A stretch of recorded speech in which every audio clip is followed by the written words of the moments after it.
Okay, I'll teach you the simplified version. Okay, para madali mo siyang matugtog even if you are just starting or beginner when it comes to guitar. And this has 4 chords only. Okay, so it's C, D, E minor, and G.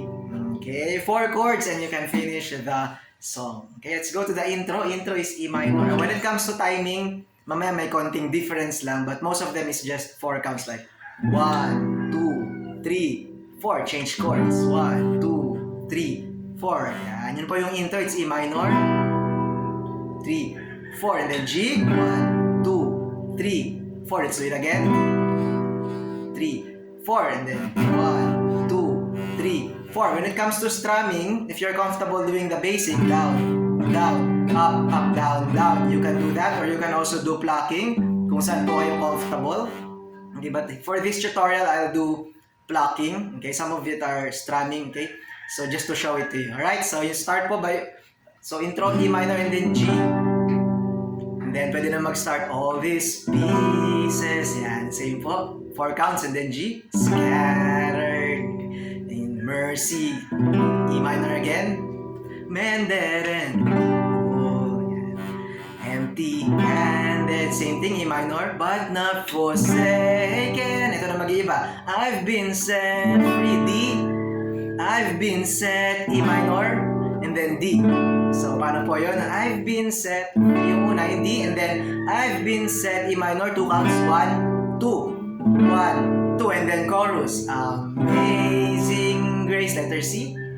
How sweet the sound that saved E minor a wretch like me. C. Ulitin lang po natin. I was lost. C. And then D.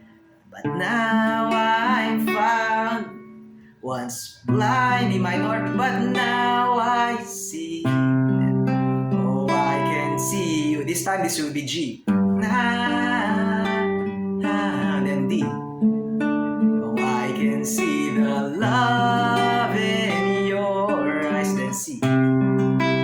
Laying yourself. Let's do it again. G. D. Raising up the E minor. Broken to life. C. Then intro. Then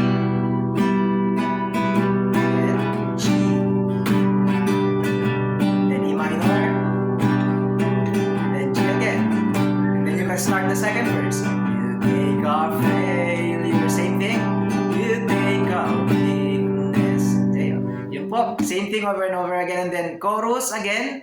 And then after nung second chorus, raising up the broken to life. There's interlude, yung parang instrumental part. It's a G, D, E minor, C. Okay? Okay, it's a G.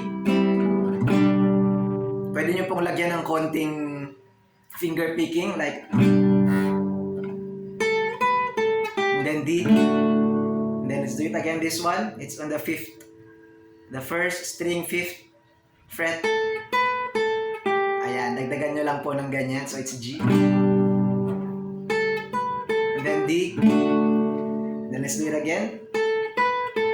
E minor. And then, laglayan natin ng konting dito po, no? Sa 8th fret. Okay?